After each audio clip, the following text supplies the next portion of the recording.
Hello friends, आपका स्वागत है आपके अपने चैनल स्टडी स्टेप्स पर। आज हम सीखने वाले हैं घनमूल यानी कि क्यूब रूट ट्रिक।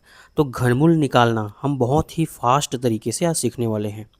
ठीक है, हम स्कूलों में बहुत ही लॉन्ग मेथड से सीखे हैं, लेकिन कंपटीशन एग्जाम में हमारे पास इतना समय नहीं होता कि हम उतने लंबा उसको सॉल्व कर पाएँ। ठीक है फ्रेंड्स, तो आज हम बहुत ही शॉर्ट ट्रिक आपको सिखाने वाले हैं, जिससे आप बड़े बड़े नंबर्स का आसानी से सेकेंड्स में क्यूब रूट निकाल सकते हैं।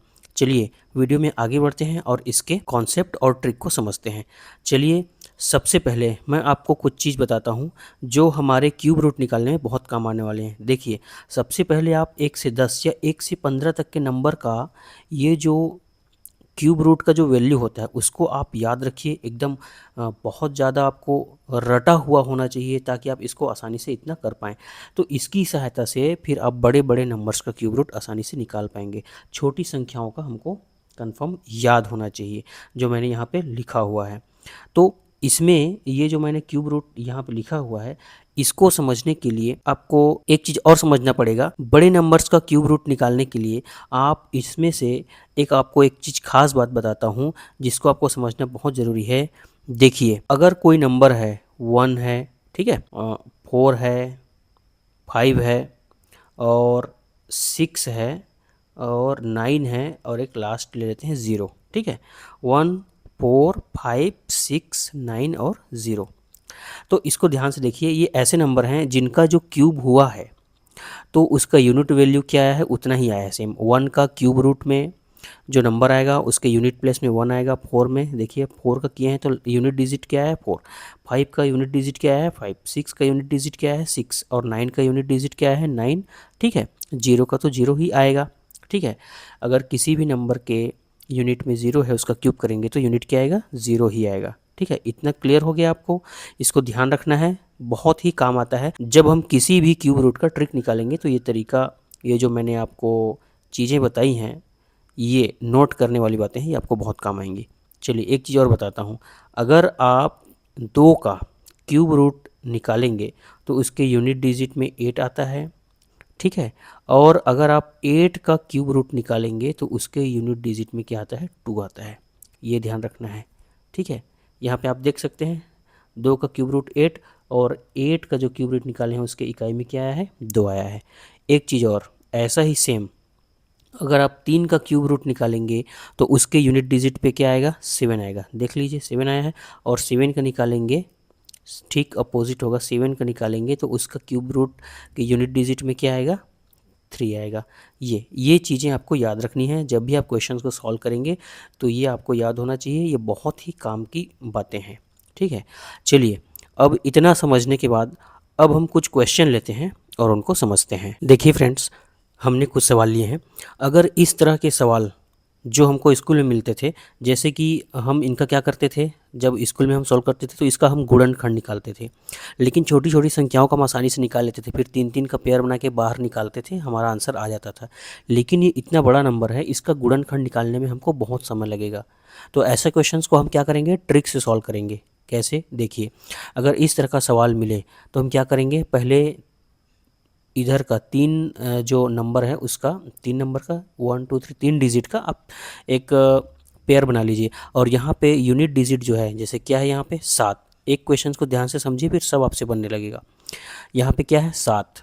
ठीक है, तो 7 से हमको मतलब है, बाकी इधर को छोड़ दीजिए। 3 संख्याओं को लिए, 3 अंकों का ले लिए एक साथ और 7। अब 7 का देखिए, 7 का घनमूल क्या होता है 343। ठीक है, 343 होता है और उसके यूनिट डिजिट पे क्या है 3। तो यहाँ पे सिंपल से लिख लीजिए आप 3 लिख लीजिए। ठीक है, अब यहाँ पे क्या बचा हुआ है 12। अब हमको 12 को फोकस करना है। अब इसका काम हो गया, इधर छोड़ दीजिए। 12 है, अब 12 का क्या करेंगे हम, देखिए 12 कहाँ कहाँ मिलेगा, हमको मिलेगा 2 का क्यूब 8 होता है और 3 का क्यूब क्या होता है 27। ठीक है, तो इन दोनों के बीच ही क्या मिलेगा हमको 12। समझ में आ गया। तो ये देखिए यहाँ पे इस तरीके से लिख लेंगे, ये 2 और 3, 2 और 3 दोनों के क्यूब में क्या रहेगा 12। तो अब हमको देखना है 2 और 3 में छोटा कौन है, तो 2 छोटा है, तो यहीं पे हमको 2 लिख लेना है। देखिए इसका क्या मिल गया हमको क्यूब रूट, क्यूब रूट क्या मिल गया हमको 23। 12,167 का क्यूब रूट यही 23 होगा, आप चेक कर सकते हैं। बहुत ही आसानी से इस तरीके से आप निकाल सकते हैं। चलिए यही ट्रिक जो आप समझे हैं अब इसको इधर हम अप्लाई करते हैं। देखिए यहाँ पे तीनों अंकों को एक साथ ले लेंगे और उसका ये वाला जो डिजिट है इकाई वाला इसको देखेंगे 7। तो 7 का अभी अभी हमने देखा है 7 का क्यूब रूट में 343 आता है, तो यूनिट डिजिट क्या आता है उसका 3 आता है।